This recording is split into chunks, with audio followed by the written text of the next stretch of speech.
어떻게 그 관계 전도에 대해서 네. 좀 요약을 해서 네. 그 관계 전도란 과연 무엇이며 네. 그거를 우리 가정교회에서 특히 네. 어떻게 네. 이거를 우리들이 적용할 수 있을까 이제 그런 면을 좀 말씀해 주시죠. 예.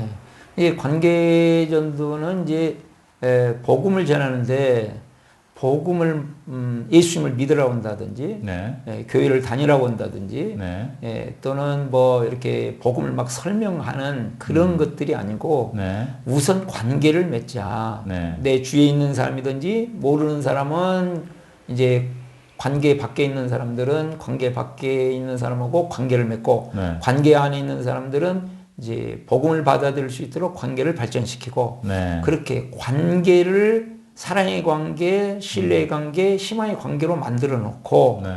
그 터전 위에 이제 복음을 받아들일 수 있도록 준비가 되면 그때 복음을 전하자. 이것이 이제 관계 전도고 네. 특별히 중요한 것은 전도를 어떻게 할 것인가 보다 중요한 것은 네. 자신이 관계 전도자가 되는 것입니다. 네. 나 자신을 전도를 통해서 성숙한 그리스도인, 정말로 복음을 전하는 그리스도인, 모든 사람을 사랑하는 그리스도인, 하나님 앞에 순종하는 그리스도인, 네. 이렇게 진정한 그리스도인을 만드는 것, 이 관계 전도자가 되는 것에 초점을 맞추고 네. 자기를 훈련해 나가는 것이죠. 그런 과정 속에서 이제 우리 주위에 있는 믿지 않는 분들을 섬겨서 네. 이제 구원 얻는 열매가 맺히도록 그렇게 하는 것이 관계 전도의 좀 핵심이라고 할 수 있겠습니다. 전도하는 행위보다 전도자 네, 그렇습니다. 존재 자체가 전도자가 되고 네. 그래서 그걸 통해서 이렇게 자연스럽게 흘러나오는 그 네. 다른 사람과의 관계의 네. 정립을 네. 이제 가장 초점으로 또 강조를 하시는 것 같아요. 그렇습니다. 그래서 내가 관계 전도자가 되고 네. 또 다른 관계 전도자를 만들어서 네. 결국은 관계 전도자들로 가득 찬 신학교의 회복, 영혼 구원에서 제자 만드는 목적을 이루는 사람으로 가득 찬 신학교 회복. 네. 다른 말로 하면 예수님이 정말 주인된 그리스도의 몸을 이루는 신학교의 회복을 위한 관계 전도 이렇게 생각을 하고 있습니다. 그러면 그거를 좀 이렇게 요약을 해서 목사님이 이제 그럼 관계 전도자가 되기 위해서는 어떻게 해야 되는지 그걸 좀 말씀해 주시죠. 이제 관계 전도자가 되려면 관계 훈련을 우선 해야 되겠죠. 관계 훈련. 네. 그래서 이제 관계 훈련을 하기 위해서 이제 어떻게 할 것인가 했을 때 요즘 현대인들의 마음을 잡을 수 있는 마음과 마음이 통해야 관계가 되잖아요. 그렇죠. 사랑의 관계, 신뢰 관계, 희망의 관계 되려면 마음을 해야 하는데 그러면 마음을 잡을 수 있는 일반적인 도구는 무엇일까 했을 때는 그것은 상담과 코칭이 요즘에는 이제 가장 사람들의 마음에 맞게 잘 되어 있다고 생각합니다. 그래서 그것에서 이제 제가 지혜를 얻어가지고 쌍방 대화 훈련이라고 하는 것을 쌍방 대화. 그래서 잘 들어주고 수용하고 반응하고 공감하는 쌍방 대화. 또 말을 할 때는 칭찬해주고 기대를 말해주고 내 경험담을 말해주는 간증.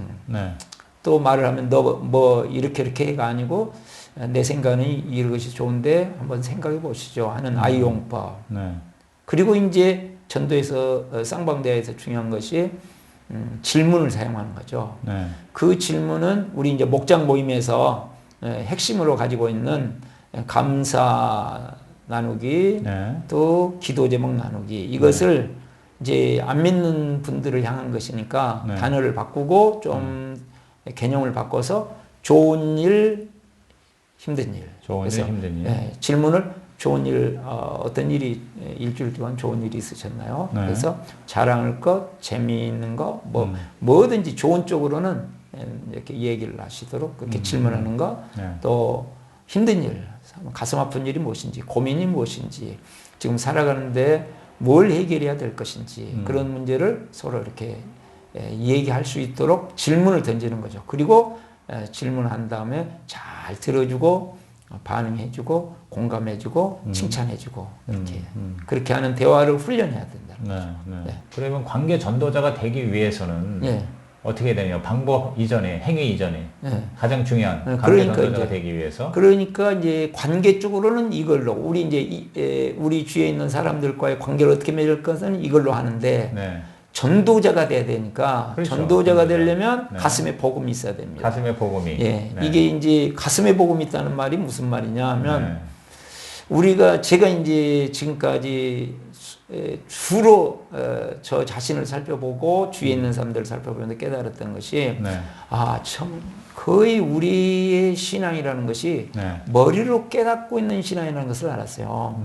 근데 지금 현재 관계 전도자가 되려면 네. 머리에 있던 머리로 깨달은 신앙 이렇게 해야지. 그리고 뭐 조금씩 하는 그런 신앙이 아니라 네. 가슴에 십자가의 사랑이 내려와야 되고 부활의 생명과 능력과 이 부활의 찬란한 영광이 가슴에까지 내려와야 그게 진정한 관계 전도자가 된다. 네. 그것을 이제 관계라는 것을 통해서 또한 다른 사람들에게 전할 수 있어야 이게 진정한 관계 전도자다. 이렇게 저는 생각하는 거죠.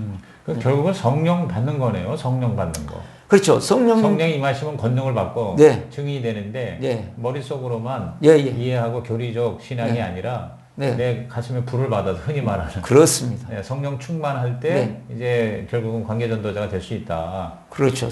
성령 하나님으로 말미암아서 우리의 가슴에 십자가와 부활의 복음이 불타오르는 사람. 그게 관계 전도자이지 뭐 교회 부흥을 시키기 위해서 뭐 몇 명 실적을 올리기 위해서 이렇게 다른 사람들에게 보여주기 위한 이런 것은 관계 전도자라고 하기가 어렵죠. 그거는 그냥 일시적으로 자기 만족을 위해서 하는 것에 불과하니까.